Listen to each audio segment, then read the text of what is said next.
बड़ी खबर इस वक्त सामने आ रही है। बेंगलुरु में जम्मू कश्मीर के तलबा के लिए खुसूसी पेशकश है।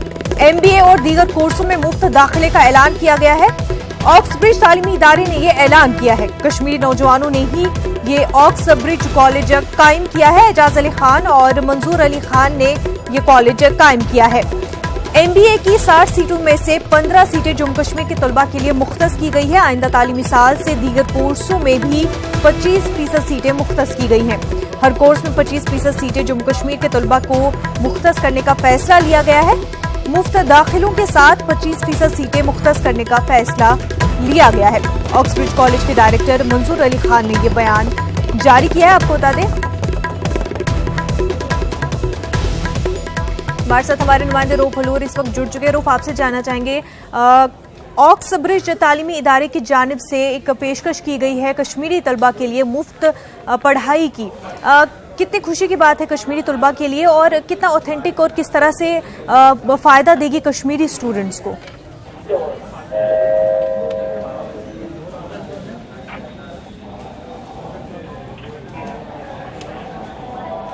जी रूफ, आप तक हमारी आवाज़ पहुंच पा रही है। आपसे ये जानना चाहूंगी कि जिस तरह से ऑक्सब्रिज कॉलेज ने एक पेशकश की है कश्मीरी तलबा के लिए 25% रिजर्वेशन की और मुफ्त तालीम की, तो कितना फ़ायदा देगा कश्मीरी तलबा के लिए, और जो कोर्सेज अवेलेबल है कितना ऑथेंटिक इसको माना जाता है? ऑक्सब्रिज का जो रेपुटेशन है, ऑथेंटिसिटी है, वो कितनी मानी जाती है? जी देखिए, ये एक निजी तालीमी इदारा है, प्राइवेट इदारा है, और इस के चलाने वाले जो हैं, इसकी मैनेजमेंट जो है वो कश्मीरी की है। और जैसा कि हमने देखा कि डॉक्टर मंजूर ने पेशकश की है कि वो खुद कश्मीर से उनका ताल्लुक है, और उन्होंने कश्मीर के हालात को देखते हुए, वहाँ के मौजूदा हालात को और तालीमी सूरत हाल को देखते हुए उन्होंने ये पेशकश की है कि वो MBA कोर्स के लिए दाखिले जारी हैं। तो इस वक्त MBA कोर्स में उन्होंने 25% जम्मू कश्मीर के तलबा को देने का फैसला किया है। और आने वाले तालीमी साल से दीगर कोर्सेज, जैसे कि वहाँ पर जो चलाए जा रहे हैं B.Pharmacy कोर्सेज हैं, और भी जो पेशा वाराना प्रोफेशनल कोर्सेज हम जिसे कहते हैं, उन कोर्सों के लिए भी जो है वो मुफ्त दाखिले देंगे। ये बात उन्होंने कही है कि वो कुछ जो है इन हालात के पेश नज़र कश्मीर के तलबा के लिए कुछ फ़ायदा पहुँचाएँ। जी रऊफ, जिस तरह से ये पेशकश की गई है, तो कश्मीर में किस तरह से इस पेशकश को लेकर के प्रचार होगा? क्योंकि कम्युनिकेशन जो है सारे बंद है, वहाँ तक लोगों तक बात नहीं पहुँच पाएगी। ऐसे में किस तरह से कश्मीरी तलबा जो है, स्टूडेंट्स जो है, वो इस पेशकश का, मुफ्त तालीम का फ़ायदा उठा पाएंगे? जी देखिए, जैसा कि उन्होंने कहा कि अभी तक जो है जो कम्युनिकेशन का जो वहाँ पे सिलसिला बंद था, और इसके बाद अब उन्होंने सबसे पहले जो है न्यूज़ 18 उर्दू का बहुत शुक्रिया अदा किया कि वो इस बात को जो है और इस जानकारी को जो है वादी में पहुँचा रहे हैं। और उन्होंने मंजूर आलम ने ये बताया कि इस हालात में जो है वहाँ पर हम लोगों तक नहीं पहुँच पा रहे हैं, और इन हालात में जो है न्यूज़ 18 उर्दू हमारे लिए बड़ा जरिया हो सकता है कि हम वहाँ के लोगों तक एक पैगाम भेजें, नौजवानों तक पैगाम भेजें कि वो जो है जो भी MBA करने के ख्वाहिशमंद हैं, वो फौरन जो है इसी महीने के आखिरी में जो है KMAT यानी कि कर्नाटक का कॉमन टेस्ट होने वाला है, उसमें जो है वो फौरन अप्लाई करें। तारीख उसकी आखिरी डेट है, और उसके बाद जो है इसका इम्तिहान होगा, और इम्तिहान में जो भी कामयाब होंगे उन्हें जो है यहाँ पर मुफ्त दाखिला दिया जाएगा। उन्होंने ये बात कही कि एक MBA कोर्स के लिए 2 से 3 लाख रुपए का खर्च आता है, लेकिन वो पूरे 2 साल कोर्स के लिए, तो उनका कहना है कि वो 2 साल कोर्स जो है सिर्फ महज जो एक मिनिमम जो चार्ज है वो 25,000 रुपये का है, उसी में जो है एक तालिब इल्म का 2 साल कोर्स मुकम्मल करेंगे। और उनका जैसा कि उन्होंने अपना पास्ट रिकॉर्ड भी बताया कि इस कोर्स में कामयाब होने वाले तलबा जो फायद हो चुके हैं। तो महज इस बात पर उन्होंने जोर दिया कि हम कश्मीरी हैं, कश्मीरियों की जानिब से कॉलेज चलाई जा रही है, तो हमारा फर्ज बनता है कि हम कुछ कश्मीर के लिए, लोगों के लिए करें। और उन्होंने ये बात भी वाज़ह की न्यूज़ 18 उर्दू से कि ये जो कोर्स है बिला लिहाज मजहब व मिल्लत, उन्होंने इस मुफ्त दाखिलों का ऐलान किया है।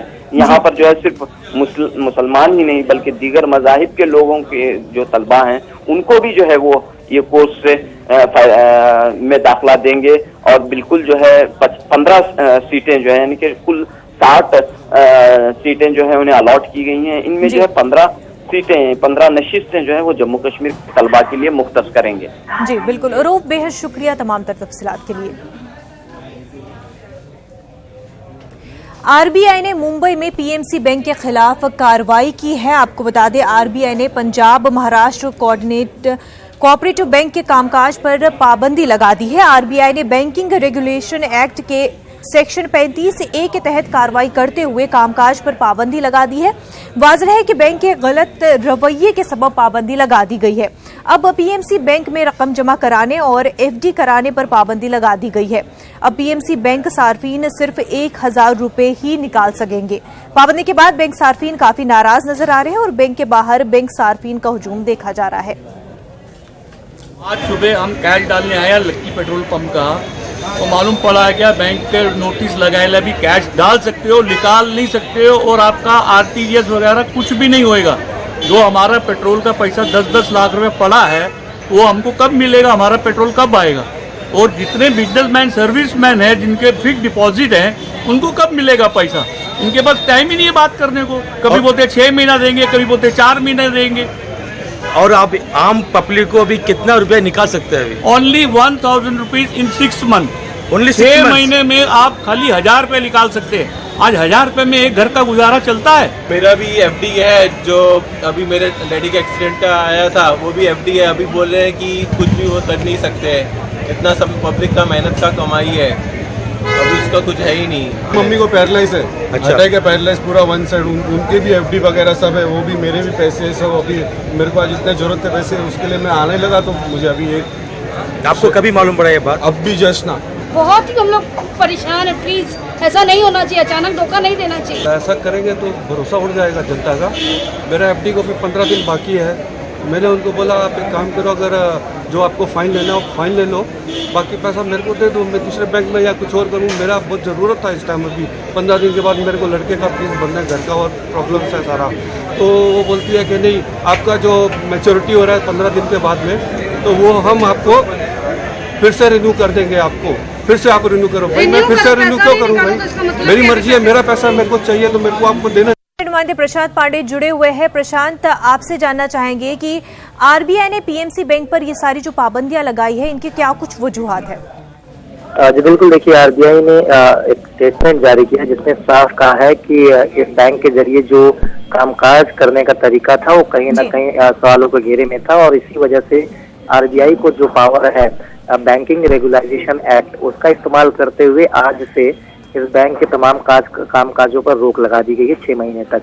और ये बैंक ने स्पष्ट किया है कि 6 महीने तक अगर कोई ग्राहक है तो वो अपने खाते से 1000 रुपए ही विड्रॉ कर पाएगा और जमा करने की राशि की जो प्रक्रिया है वो सेम रहेगी। साथ ही एफडी और नए अकाउंट ओपनिंग या नए पैसे जमा करने की प्रक्रिया पर पूरा रोक लग चुका है। हालांकि ये आरबीआई ने स्पष्ट किया है कि बैंक का लाइसेंस नहीं रद्द किया जाएगा, लेकिन तमाम जो लेन देन की प्रक्रिया है पिछले दिनों हुई है और जो कामकाज हुए हैं उस पर बारीकी से नजर रखते हुए जहां कहीं पर देखा गया कि कहीं ना कहीं जो रूल्स और रेगुलेशन होते हैं और कामकाज का जो तरीका है उसमें कहीं ना कहीं कमी पाई गई थी।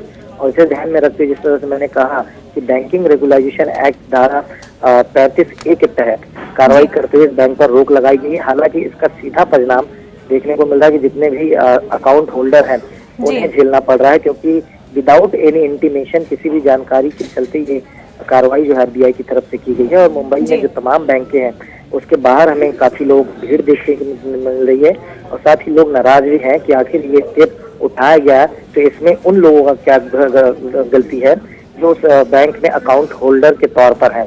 अब उन्हें 6 महीने में 1000 रुपए ही विड्रॉ करने का पावर दिया गया है। जी बिल्कुल प्रशांत, और जिस तरह से देखा जा रहा है कि लोग काफी ज्यादा परेशान हैं, उन्हें काफी दिक्कतों का सामना करना पड़ रहा है, तो क्या आरबीआई ने कुछ अल्टरनेटिव नहीं किया? क्योंकि उन्होंने जो पाबंदियां लगाई है उसका सीधा असर लोगों पर ही पड़ रहा है। देखिए ये कार्रवाई जो है आरबीआई की तरफ से अभी आज की गई है और इसके बाद जो पीएनबी बैंक के एमडी हैं, जब उनकी तरफ से तमाम ग्राहकों को मैसेज ड्रॉप हो रहा है कि बैंक के कामकाज को लेकर आरबीआई ने ठोस कदम उठाते हुए रोक लगाई है, तो जी। उसके चलते लोगों को स्पष्ट हो पाया कि किसी प्रकार की कार्रवाई आरबीआई की तरफ से बैंक पर की गई है। हालांकि अल्टरनेटिव ऑप्शंस जो है अभी आरबीआई की तरफ से कोई जारी नहीं किए गए हैं, लेकिन जो तस्वीरें हमने देखी उसमें साफ दिख रहा है कि रोजमर्रा जिंदगी बिताने के लिए या बिजनेस करने के लिए अगर करंट अकाउंट की बात की जाए तो व्यापार के लिए सबसे अनिवार्य करंट अकाउंट होता है, जिसमें लाखों की रुपए में लेन देन की प्रक्रिया को अंजाम दिया जाता है। ये तमाम चीजें हैं जो इस बैंक में जो अकाउंट होल्डर है उनकी सारी चीजें रुक गई हैं।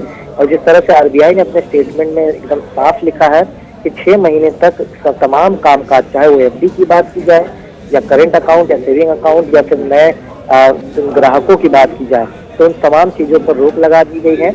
और ये देखना होगा कि आने वाले समय में आरबीआई की तरफ से क्या कुछ अल्टरनेटिव ऑप्शन देखा जाता है लोगों के लिए, या फिर आरबीआई का यही रवैया रहेगा। बिल्कुल।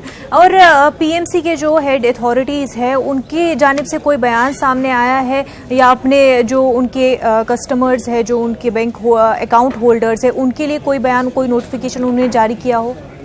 देखिए, ये बात सामने आ चुकी है कि जितने भी अकाउंट होल्डर हैं जिनके नंबर्स इनके अकाउंट से अटैच थे यानी रिजर्व थे, उनके तमाम नंबर्स पर बैंक की तरफ से मैसेज ड्रॉप हो चुका है। और उसमें साफ तौर पर लिखा गया है कि आरबीआई की तरफ से ये ठोस कदम उठाया गया है, जिसके चलते आपका अकाउंट जो है अंडर रेगुलाइजेशन रखा गया और वहाँ पर तमाम जो लेन देन और बाकी जो कामकाज बैंक की प्रक्रिया की होती है उससे रोका गया है।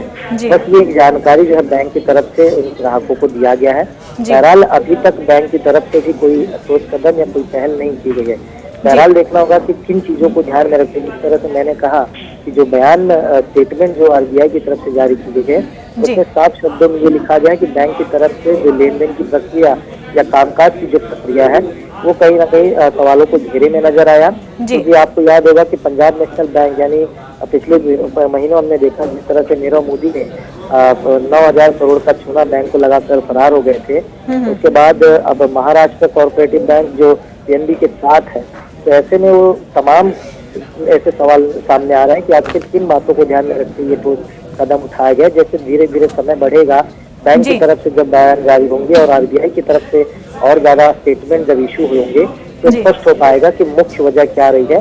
बहरहाल ये बात जरूर कही गई है कि कोई ना कोई कामकाज करने के तरीके जो है इस बैंक के सवालों के घेरे में थे, और इसी बात को ध्यान में रखते हुए तमाम 6 महीनों तक सारे कामकाज जो बैंक से रिलेटेड होते हैं उसे रोक दिया गया है। ग्राहकों को ये कहा गया है कि ये 1,000 रुपए विड्रॉ कर सकते हैं 6 महीने में। जी प्रशांत, बेहद शुक्रिया आपका तमाम तर तफसीलात के लिए।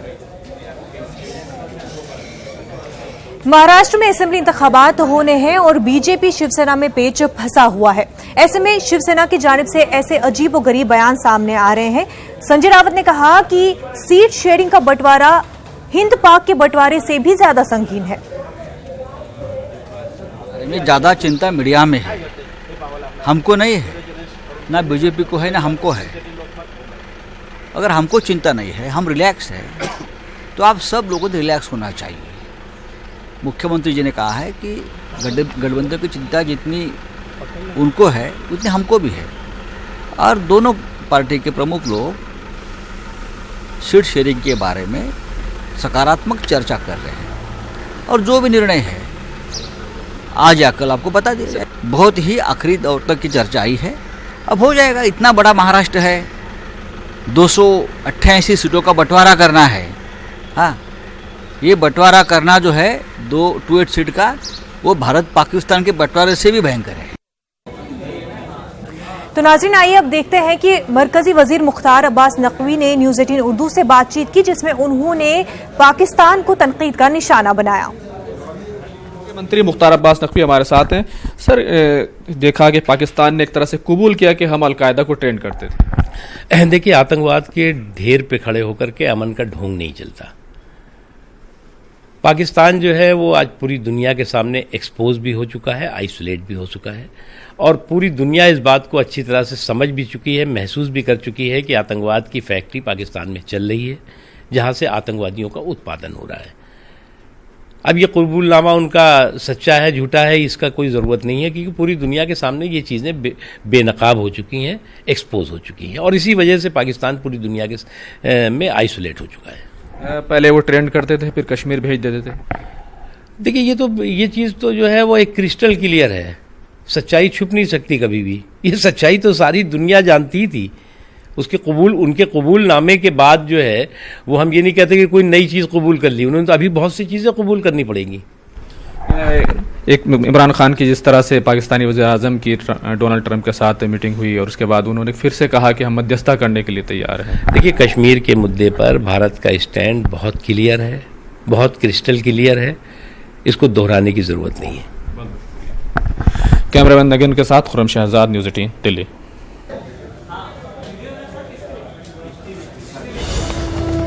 इस वक्त एक और बड़ी खबर सामने आ रही है। फेसबुक और व्हाट्सएप की अर्जी पर सुनवाई समाअत के दौरान सुप्रीम कोर्ट ने तबसरा किया है।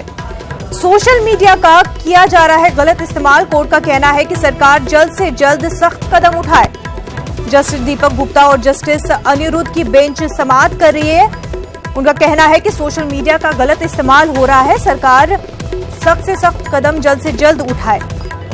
आपको बता दें कि फेसबुक और व्हाट्सएप को आधार से जोड़ने की बात आई थी, उसी मामले को लेकर के अर्जी दाखिल की गई थी कोर्ट में। इस पूरे मामले पर सुनवाई जारी है। जस्टिस दीपक गुप्ता और जस्टिस अनिरुद्ध की बेंच इस मामले पर समाअत कर रहे हैं। उन्होंने कहा है कि सोशल मीडिया का गलत इस्तेमाल हो रहा है, इसीलिए सरकार जल्द से जल्द सख्त कदम उठाए।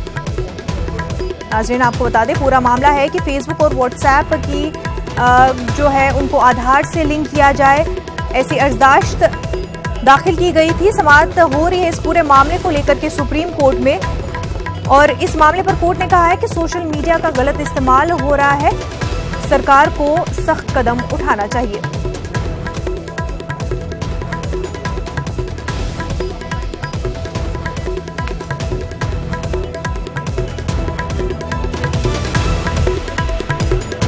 अनुपम खेर का कहना है कि वजीर आजम नरेंद्र मोदी अमेरिका में हलचल मचा रहे हैं।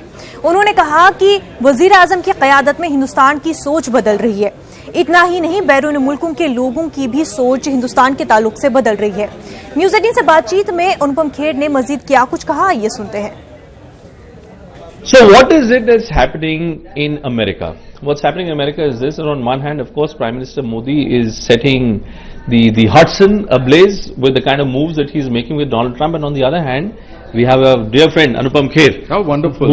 Who's also setting America on fire, I should say. The Hudson on fire. No, welcome to New York, welcome to America, and welcome Lovely to my seeing home. you. Lovely seeing you, Anupam भाई। मैं तो अभी Houston से आया हूँ, अभी New York में, और अभी आज ही बस आया हूँ और आपसे मुलाकात हो गई। आपको ह्यूस्टन में हिंदुस्तान की ताकत का एहसास तो हो गया होगा। मैं तो 50,000 लोग वहां पर, मैं आज शूटिंग में जब जहां भी जा रहा था, सब लोग कह रहे थे माय गॉड क्या हंगामा मचाया हुआ था वहां पर। तो अगर हिंदुस्तान कब्जे में करने वाला है पूरे देश को, पूरे संसार को, पूरे संसार को। हाँ 100%। आप जो मतलब कि जो मैंने जो टेक्सास में देखा जी, और जो प्रधानमंत्री मोदी जी और अमेरिका के राष्ट्रपति डोनाल्ड ट्रंप एक दूसरे का हाथ पकड़ के जो वो जो विक्ट्री लैप थी और उसके ऊपर my god it was euphoric, it's strangely that it was very moving. इसी हमारे बहुत सालों से हिंदुस्तान तरक्की कर रहा है, मगर अब जो लीप ली है हिंदुस्तान में under the leadership of prime minister Modi, I think he has put us on a world map in a very big manner. And मतलब लोग आपको मोदी भक्त कहते हैं, भाजपा भक्त कहते हैं, ऐसा नहीं है। पूरा हिंदुस्तान उनका भक्त है। 50,000 लोग जो वहां बैठे थे, जो मोदी कर रहे थे, अब जो कुछ अपनी आंखें बंद करके वो बनना चाहते हैं ऑस्ट्रिच और अपने गर्दन जो है जमीन में दबाना चाहते हैं कि नहीं हो रहा, वो अलग बात है। But the truth is, let's just take it as a very very optimistic triumphant manner. The what happened at Howdy Modi is historical. ऐसा नहीं हो सकता है। आई थिंक बड़े से बड़े भी उनके क्रिटिक्स जो हैं, जो अपने आप को क्रिटिक बनाना ही समझते हैं। So where does it put people like you? आप देखिए, आप मुंबई से बाहर, आप 1 साल से लगभग यहाँ पे न्यूयॉर्क में रह रहे हैं। जब आप यहाँ पर आप क्रिएटिव लोगों से मिलते हैं या आप जो सिनेमेटोग्राफर्स हैं उनसे मिलते हैं, क्या आप वाकई आप हिंदुस्तान के प्रति जो लोगों की चेतना थी, क्या वो बदली है? हिंदुस्तान की बदलती हुई तस्वीर जो है आपकी आंखों के सामने 6 डायमेंशन में है। 2 डायमेंशन, 3 डायमेंशन, ये 6 डायमेंशन में हर तरफ से आपको नजर आता है। आपको महसूस होता है कि हिंदुस्तान की ताकत। अब हम सिर्फ बहुत साल पहले हमको बोले जाता था कि country of snake charmers and elephants, फिर वो बदल गया, फिर उसके बाद हमारे आईटी वालों ने यहाँ पर झंडे गाड़े। अब पूरे देश ने झंडे गाड़े हुए यहाँ पर, और इसकी उपलब्धि का एहसास सबको होता है। आज यहाँ पर छाती चौड़ी करके जो है लोग हिंदुस्तानी घूमते हैं, उनको एक मुद्दा मिला है, उनको इस बात का एहसास हुआ है। And I think what has happened in Houston ये इस बात का सबूत है कि इतने बड़े पैमाने पर ये जो जलसा वहां पर हुआ और जिस तरह की अमेरिकी राष्ट्रपति ने उसको एंडोर्स किया, इतने सारे गवर्नर्स ने, इतने सारे सेनेटर्स ने उसको एंडोर्स किया, और वो एटमॉस्फेयर ऐसा नहीं था कि मतलब आपको लग रहा था कि अरे यहाँ पर किराए के लोग बिठाए हुए हैं। Bottom line is that this is now India's coming out moment. Absolutely ये तो हिंदुस्तान जो है, we should not get bothered कि डोनाल्ड ट्रंप कभी इमरान खान को भी अच्छाई दे देते हैं, कभी हमारी भी अच्छाई करते हैं। हमको सवाल ही पैदा नहीं होता। वहां पर जो 50,000 लोग जो इकट्ठा हुए थे वो मोदी जी के लिए इकट्ठा हुए थे। ऑफ कोर्स डोनाल्ड ट्रंप ने आकर उसमें सोने पे सुहागे का काम किया, एक जो इंडो अमेरिकन दोस्ती का एहसास जो कराया वो ऑफकोर्स है, मगर जो उपलब्धि हिंदुस्तान की है, जो उपलब्धि देश की है, उसको हम क्यों उसमें हम मजाक करके रख रहे हैं। मैं आपको बताऊं कि प्रधानमंत्री जी हमारा ये कार्यक्रम जो है बहुत संजीदगी से देखते हैं, तो और अनुपम भाई आपके तो मुरीद हैं ही, तो मुझको ये बताइए कि अगर वो आपका एक कार्यक्रम आज ये देख रहे होंगे, आपकी बातें सुन रहे होंगे, कोई एक संदेश आपकी तरफ से मोदी जी के लिए? मोदी जी आप आगे बढ़ो, हम आपके साथ हैं। Alright, all the very best sir, thank you so much for your time, thank you so much sir, thank you so much. नाजरीन, इस वक्त एक बड़ी खबर सामने आ रही है। मोदी और इमरान खान का हो सकता है आमना सामना। काफी अहम खबर इस वक्त की, मोदी और इमरान खान का आमना सामना हो सकता है। स्टेट लंच पर यह आमना सामना हो सकता है। नाजरीन, इस वक्त एक काफी अहम खबर सामने आ रही है। मोदी और इमरान खान का आमना सामना हो सकता है। स्टेट लंच पर दोनों का आमना सामना हो सकता है। अब दोनों के दरमियान इस आमना सामना हो पाता है नहीं, और अगर ये मुलाकात हो जाती है तो बातचीत हो पाती है कि नहीं, और अगर बातचीत हो भी गई तो किस नेचर की ये बातचीत होगी, ये देखना काफी अहम होगा। फिलहाल ये अपडेट मिल पा रहे हैं कि मोदी और इमरान खान दोनों स्टेट लंच पर इन दोनों का आमना सामना हो सकता है। काफी अहम खबर इस वक्त की नाजरीन जो कि आप तक पहुंचा रहे हैं। मोदी और इमरान खान का आमना सामना हो सकता है। हमारे नुमाइंदे शैलेंद्र वांगू इस वक्त हमारे साथ जुड़ चुके हैं। शैलेंद्र, आपसे जानना चाहेंगे, जिस तरह की खबरें आ रही हैं स्टेट लंच पर मोदी और इमरान खान आमने सामने हो सकते हैं। मुनज़्ज़ा, बिल्कुल ये बेसिकली यूएन जो यूएन जनरल असेंबली होती है, उस वक्त जब दुनिया के तमाम मुल्कों के जब heads of government, heads of state मौजूद रहते हैं न्यूयॉर्क में, तो उस वक्त यूएन सेक्रेटरी जनरल की तरफ से एक लंच रखा जाता है जो इंडियन टाइम के हिसाब से आज रात को करीब 11:15 बजे शुरू होगा, न्यूयॉर्क टाइम में दोपहर करीब 1:15 बजे। तो उस वक्त जितने तमाम हेड्स ऑफ स्टेट होते हैं वो एक ही जगह पर मौजूद रहते हैं, एक ही वेन्यू पर मौजूद रहते हैं, और लंच के मौके पर ये इनफॉर्मली एक दूसरे से बात करते हैं। क्योंकि दोनों ही प्रधानमंत्री इस वक्त भारत और पाकिस्तान के न्यूयॉर्क में हैं, तो माना जा रहा है कि दोनों ही प्रधानमंत्री इमरान खान और प्रधानमंत्री मोदी एक ही वेन्यू पर एक साथ लंच के मौके पर पहुंचेंगे। आमना सामना होगा या नहीं ये कहना मुश्किल होगा अभी, क्योंकि दोनों एक ही वेन्यू पे होंगे, जाहिर सी बात है। इनफॉर्मली एक दूसरे से मुलाकात होती है, तो उस वक्त क्या होगा ये कहना अभी फिलहाल मुश्किल होगा। लेकिन ये तय है कि भारत ने साफ कर दिया है कि पाकिस्तान से किसी भी लेवल पर कोई बातचीत नहीं होगी। वहीं इमरान खान ने भी ये कहा था न्यूयॉर्क जाने से पहले कि भारत से बातचीत का फिलहाल उनके लिए कोई मतलब नहीं है। तो ऐसे में ये एक ऐसा मौका है, ये ऐसा एक इंस्टेंस है जहां पर एक ही वेन्यू पर पहली बार इतने टेंशन के बीच में, जबकि इमरान खान ने कल ही मुलाकात की है डोनाल्ड ट्रंप से, और आज मुलाकात प्रधानमंत्री मोदी की होनी है ट्रंप से, और उस मुलाकात के ठीक बाद इस लंच का शेड्यूलिंग है। तो ऐसे में देखना ये होगा कि ये इस वेन्यू को लेकर क्या कुछ होता है। लेकिन फिलहाल हमारे पास जो इनपुट है उसके मुताबिक दोनों प्रधानमंत्री उस वेन्यू पर उस लंच के दौरान उस जगह पर मौजूद रहेंगे। बिल्कुल शैलेंद्र, काफी अहम हो सकता है ये लंच, और अगर आमना सामना हो जाता है तो और भी दिलचस्प होगा देखना। बेहद शुक्रिया शैलेंद्र आपका। नाज़रीन, न्यूज़ रूम लाइव में फिलहाल इतना ही, हमें दीजिए इजाजत। आदाब।